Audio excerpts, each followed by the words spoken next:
संत ज्ञानेश्वर महाराजांनी आपल्या एका अध्यायातील श्लोकामध्ये, ओवीमध्ये आपलं हे शरीर कसं बनलेलं असतं यावर छानसं विवेचन केलेलं आहे. तुम्हाला याचं प्रश्नाचं उत्तर ह्या व्हिडिओमध्ये नक्की भेटेल. ज्ञानेश्वरीत माऊली सांगतात, तुझे शरीर म्हणजे आपले शरीर हे क्षेत्र बनले कसे तर ऐक.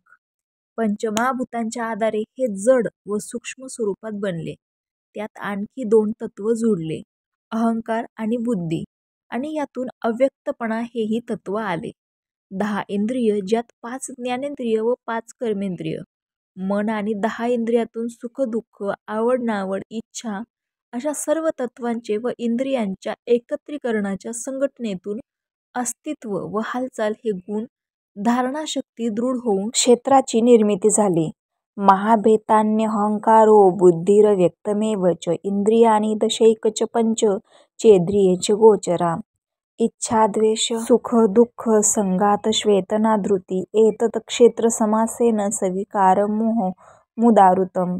हे भगवद्गीतेतले श्लोक आहेत. त्याचं ज्ञानेश्वरीमधील विवेचन ते म्हणजे, तरी महाभूत पंचकू आणि अहंकारू एकू, बुद्धी अव्यक्त दशकू इंद्रियाचा, आणि कही एकू विषयांचा दशकू, सुख दुःख द्वेषू संगात इच्छा आणि चेतनाधृती एवं क्षेत्र व्यक्ती.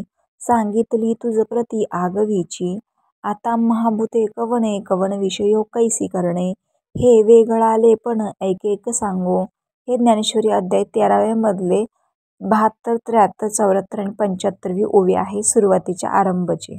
त्याचा अर्थ पुढील प्रमाणे. अध्याय 13वा. क्षेत्र म्हणजे जीवाचे शरीर, तर क्षेत्रज्ञ म्हणजे जो स्वतःला जाणणारा अंश आहे तो. याबाबत अनेकांनी मतांतर व्यक्त केली, जी अध्याय 13व्याच्या सुरुवातीला माऊली सांगतात. त्यानंतर श्रीकृष्ण अर्जुनाला सांगतो, चल तुला आता क्षेत्र कसे असते याबाबतचे खरोखर ज्ञान सांगतो.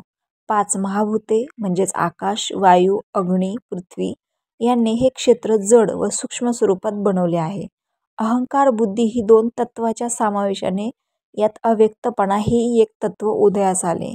इंद्रियांची 10 भाग, ज्यात 5 ज्ञानेंद्रिय व 5 ह्या एकूण 10 इंद्रियातून व मनाने सुख दुःख नावड इच्छा जन्माला आले. या सर्व तत्वांचा व इंद्रियांचा समुदाय एकत्रित होऊन त्यातून उत्पन्न होणारे संघटित अस्तित्व, हालचाल होणे हा गुण धारणा शक्ती सक्रिय झाली आणि हे सगळे गुण मिळून क्षेत्र अर्थात शरीर तयार झाले. हे विश्लेषण मी तुला एकदम ऐकून सांगितले. आता त्यांचे विषय कोणते ते मी वेगळे एक एक करून सांगतो. तर अशा प्रकारे थोडक्यात त्यांनी आपले शरीर कसे बनते ते सांगितले आहे. रामकृष्ण हरी.